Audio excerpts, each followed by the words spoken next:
Once in a while, I get a great question in the comment section of YouTube. It is such an aberration that I celebrate with wine, champagne, caviar, and a trip to Bali.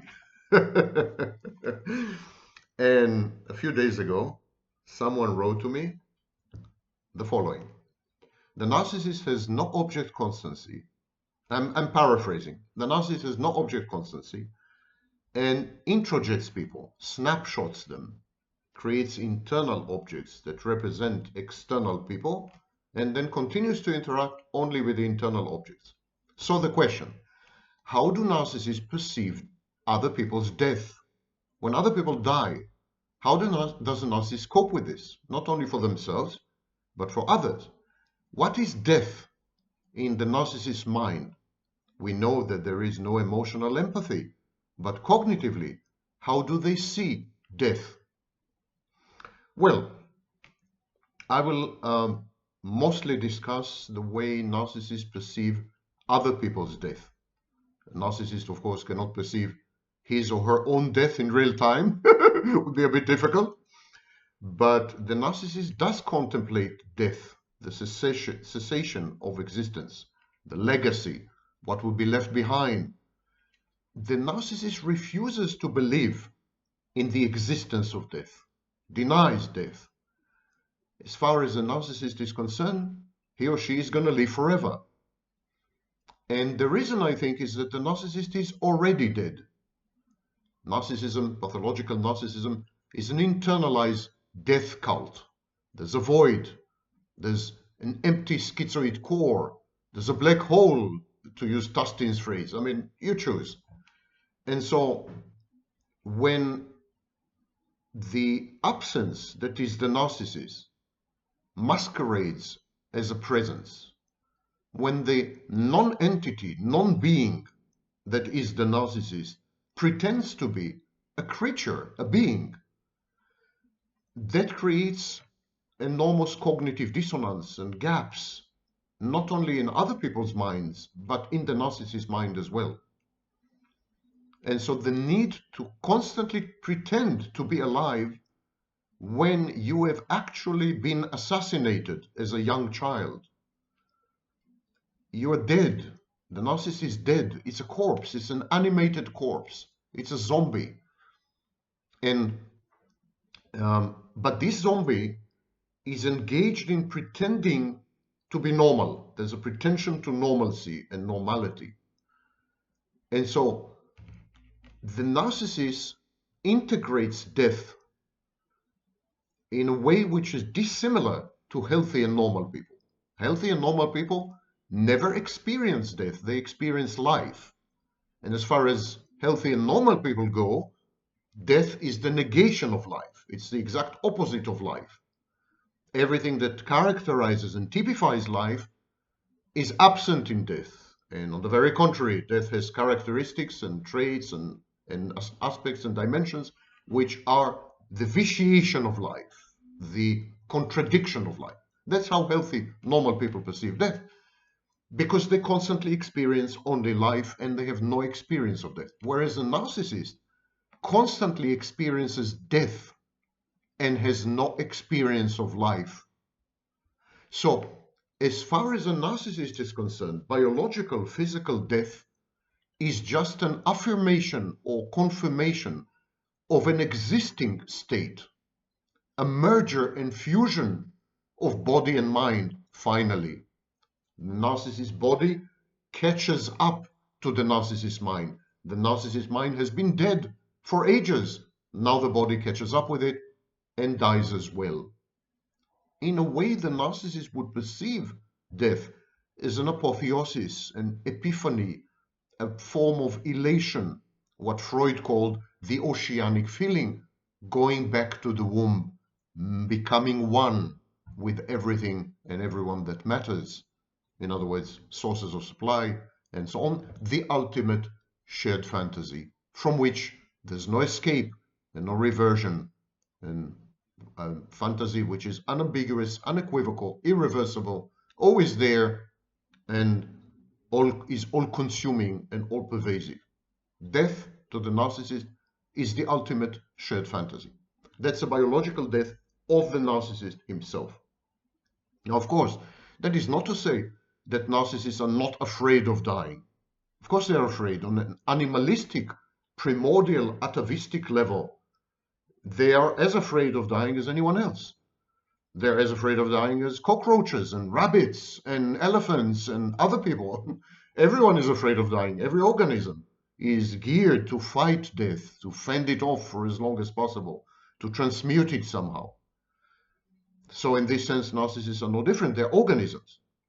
But that is not the way they perceive death psychologically. The psychological complement of the biological repulsion, or the biological rejection of death, is not there.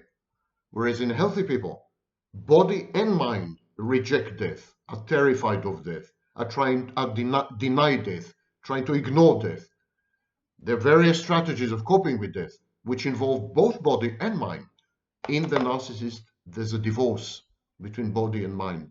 The body inexorably is on the path to dying, decomposition, decay, and disintegration, whereas the mind is immutable, is always there, never changes. There's no accommodation of change and transformation in the narcissist's mind. And the ultimate change and transformation is, of course, death itself.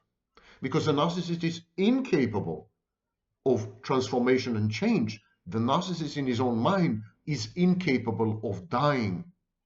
One of the ways narcissists convince themselves that they will never die in any meaningful sense is that they believe they engage in some kind of cosmic mission.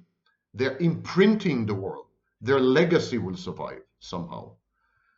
And when they're confronted with facts to the contrary, they collapse, they get mortified, they get injured, but then they immediately recreate the grandiose narrative and somehow revive and resuscitate this disengagement from reality, this detachment, this inhibition of a paracosmic other dimension far away in some galaxy of their own making. The narcissist's relationship with death is complicated. You know, like Facebook, it's complicated. It's complicated because the narcissist accepts death only on the biological level, but not on the psychological level. There's no intimacy with death on the psychological level. There's no accommodation of death, acceptance of death. There's no making peace with death on the psychological level, because the narcissist in his own mind or her own mind is immortal, but not immortal in the childish, perhaps a mythical way, not immortal in a primitive way. I'm going to live forever. Even narcissists don't believe that. But the narcissist in his own mind is immortal precisely because of his or her non-existence. When you never experience your existence, when you have rejected life, when you have constricted yourself to the point of becoming a pinpointed laser beam, then of course you would not dread death, nor would you anticipate it, nor would you believe in it, actually. So it's very complicated. It appears to be an infantile reaction, but it's actually not. Now, a narcissist would tell you, I'm afraid of death. I hope I leave something behind. Looking back at my life, I wish maybe it were different. Or the narcissist would become maudlin and tearful when they discuss their own impending death and so on. And these would appear to be normal behaviors. But there is no real internal correlate in the narcissist's mind.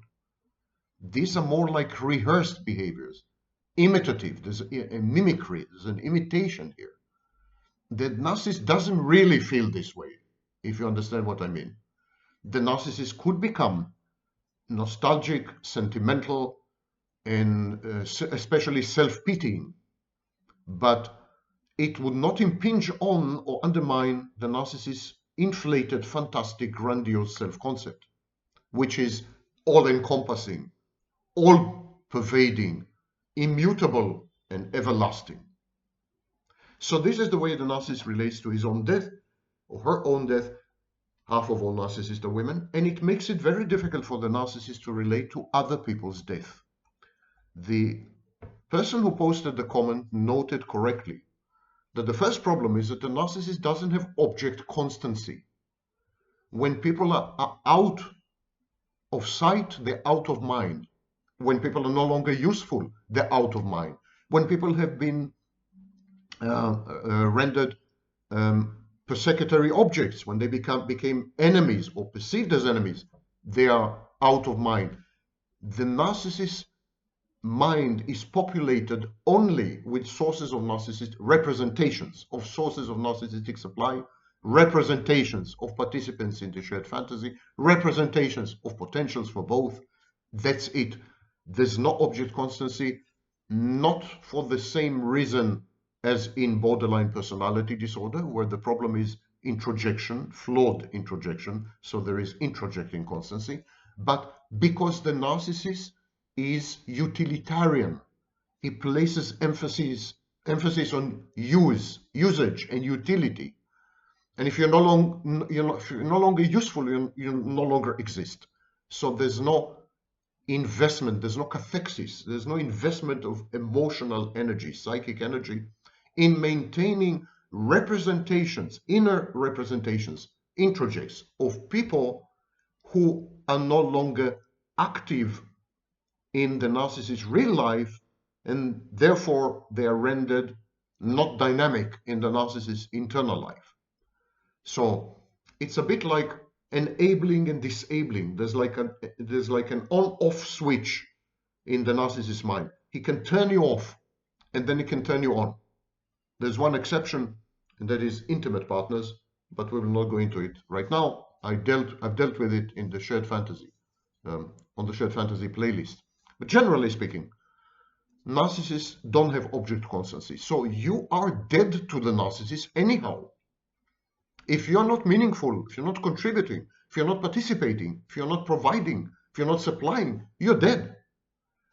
As far as a narcissist is concerned, humanity is divided into two major groups. A tiny group, which are suppliers, providers, service providers, participants in the shared fantasy, the small group, and this small group is alive in the narcissist's mind, does possess object constancy, and the vast majority of humanity who are dead in the narcissist's mind. They're perceived as dead, the walking dead. That's why narcissists are able to exercise empathy, or because everyone is dead. Narcissism is a death cult. It's the internalization of death, the assimilation of death. Narcissism is about death, mainly. The narcissist is dead inside, we say, and correctly so. So everyone is dead.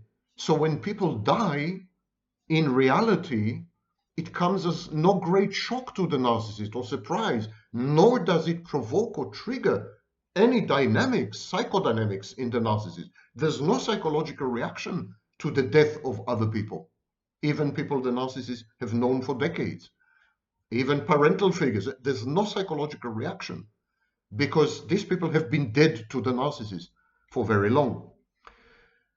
Another issue mentioned in the question is introjection. The narcissist snapshots or introjects people. He is unable to recognize and accept the externality and separateness of other people. He does not regard them as external subjects or external objects. He regards them as internal objects. He interacts with the avatars or the representations that stand in for these people in his mind. So there is a vast space inside the narcissist's mind populated with internal objects. Each one of these internal objects bears some semblance to an external object, but the externality of the object is not recognized, is not assimilated. Narcissist doesn't experience other people as if they are outside his mind. They're all inside his mind, which of course makes it very difficult for the narcissist to relate to any external phenomena such as death. When people die, this happens outside the narcissist's mind, not inside the narcissist's mind. So he has to work very hard. The narcissist has to work very hard cognitively to assimilate the fact of death, and then it becomes just a historical fact, a piece of news, an episodic memory, nothing with emotional valence, nothing with an emotional correlate. There's no emotional response to the death of another person, just registering the fact somehow. It's as if the narcissist maintains a population registry and updates it from time to time with the demise or the disease or the passing on of other people. Narcissists, of course, don't have affective empathy, and so they have to relate to facts such as death only in a cognitive way. So they have to process everything cognitively, and we usually, healthy, normal people, usually relate to the death of another person not cognitively, but emotionally. The narcissist lacks this apparatus, lacks this machinery. The narcissist is unable to fully digest and embrace and accept and integrate all the dimensions of the death of another person. It becomes a paper-thin fact, an event, an occurrence, to be forgotten, because there are millions of events and occurrences a day. So it's noted and forgotten, buried somewhere, filed away, or whatever. I want to, in this context, use an idea which is now forgotten, regrettably, like a lot of the psychoanalytic literature.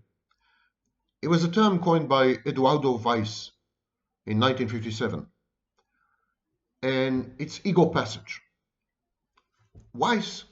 Eduardo Weiss claimed that an object that has been introjected, an external object that's been introjected, can somehow infect the self. When we introject objects, external objects, other people, when we create snapshots of other people, representations, avatars of other people in our minds, in our mind, these come replete with the qualities of these other people. So the representation in your mind of another person in your life also carries the characteristics and traits and behaviors and memories and experiences affiliated with or related to this person. And Weiss suggested that these can somehow dissipate or disseminate or somehow infect or become contagious and affect the qualities of the ego or the self. The process of integration, according to Weiss, does not necessarily mean that the internal object becomes an inseparable part of the ego, but it could mean that the internalized object has affected the ego somehow, has changed, altered, modified some of the traits of the ego by osmosis, by proximity, vicariously, by proxy, if you wish. So it's an interesting idea, because Weiss suggests that the internal objects maintain their integrity, maintain their rigidity and boundaries. They do not get dissolved into the ego ocean, the ego sphere. They remain there, separate and unique and distinct, but they have an effect. They interact with the ego. They have an effect on the ego, and the ego does change. Now we can apply it easily to narcissism. Narcissists do not have an ego, or at least don't have a constellated, integrated self. Because they don't have an ego or a self, when the narcissist internalizes other people, when he creates representations, snapshots, avatars of other people in his mind, these are the only internal objects. There's no internal object labeled self. There's no internal object labeled ego.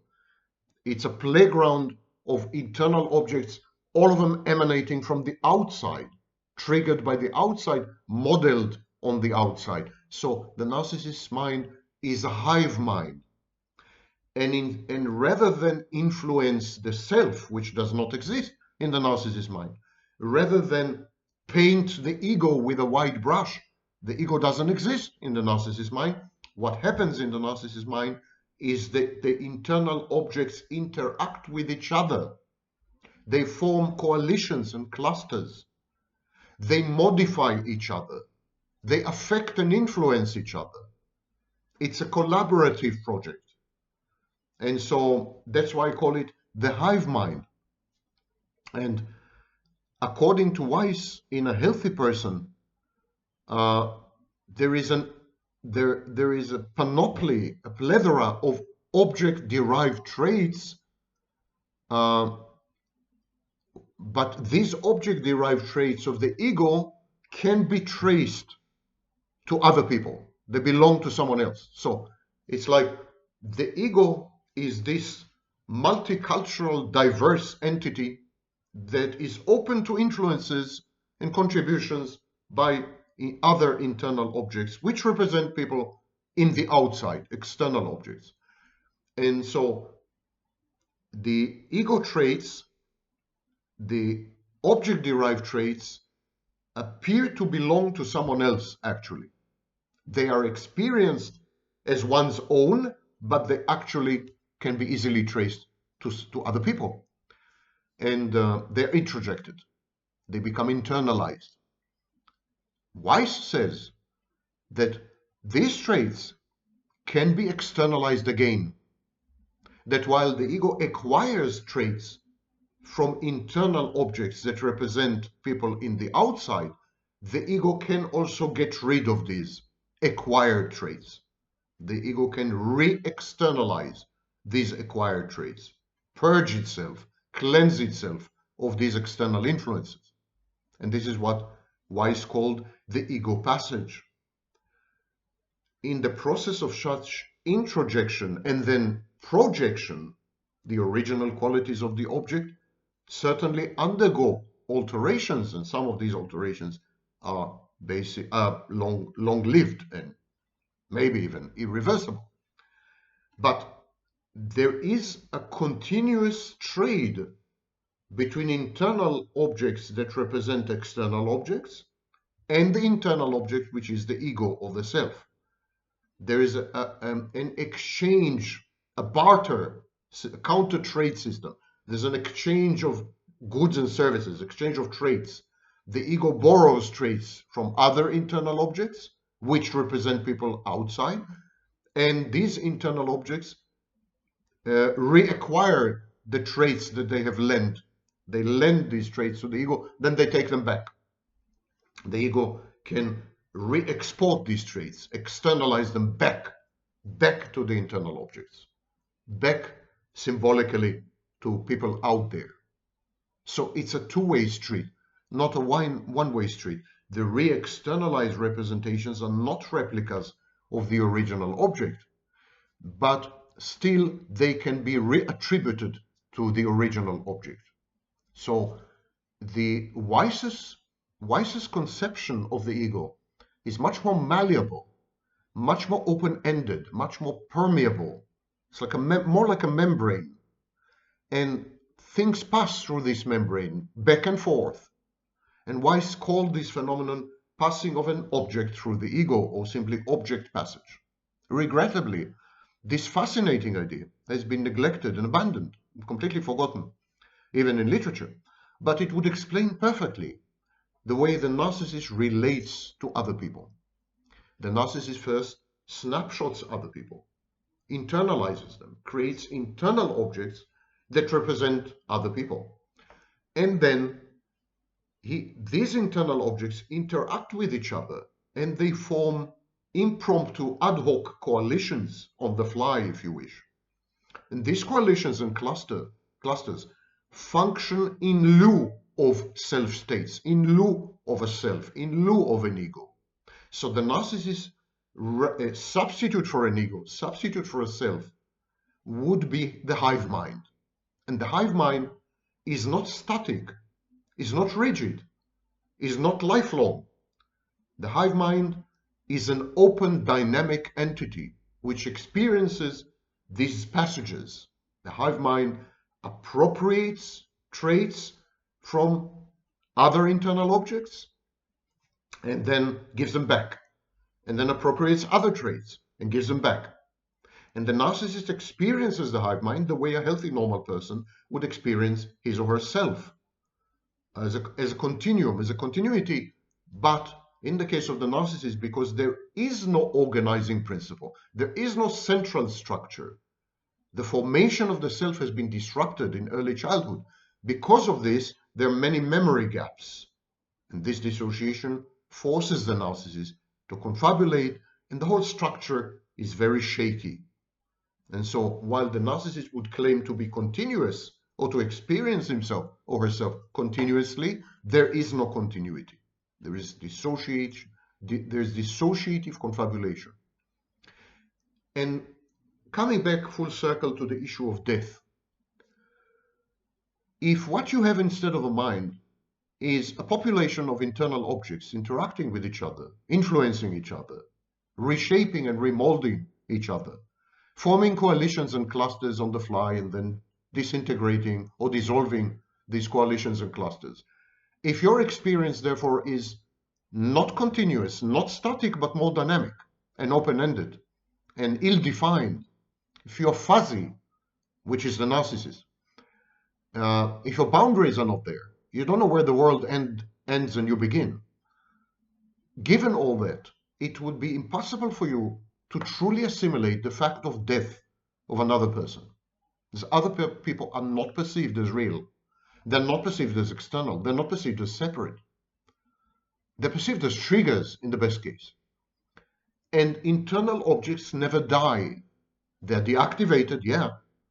They sometimes dissolve into each other. They merge and fuse. There are many dynamics which involve internal objects. But like bacteria, they never die. Bacteria never die. They multiply and multiply and multiply, and essentially it's the same bacterium over and over and over again, unless they're interrupted with antibiotics or whatever. Antibiotics. So the narcissist bacterial viral population, which passes for a mind, never dies. So there's no conception of death, true conception. There's no true assimilation of the idea of death. As far as a narcissist is concerned, no one dies.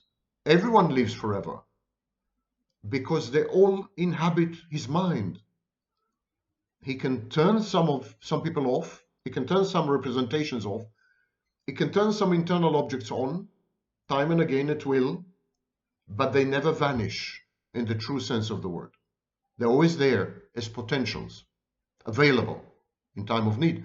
So the narcissist can revive people, resuscitate them, resurrect them. He has this godlike power of giving life again, reanimating the internal objects that represent people out there. And when the external object disappears because they've died, the narcissist doesn't notice the difference, because the narcissist never interacts with external objects. He interacts with internal objects. And so he would note cognitively the fact that so-and-so has died. It would be a historical fact, like saying Napoleon has died, or Hitler has died, you know. So he would note, my neighbor has died, my ex-wife has died, you know.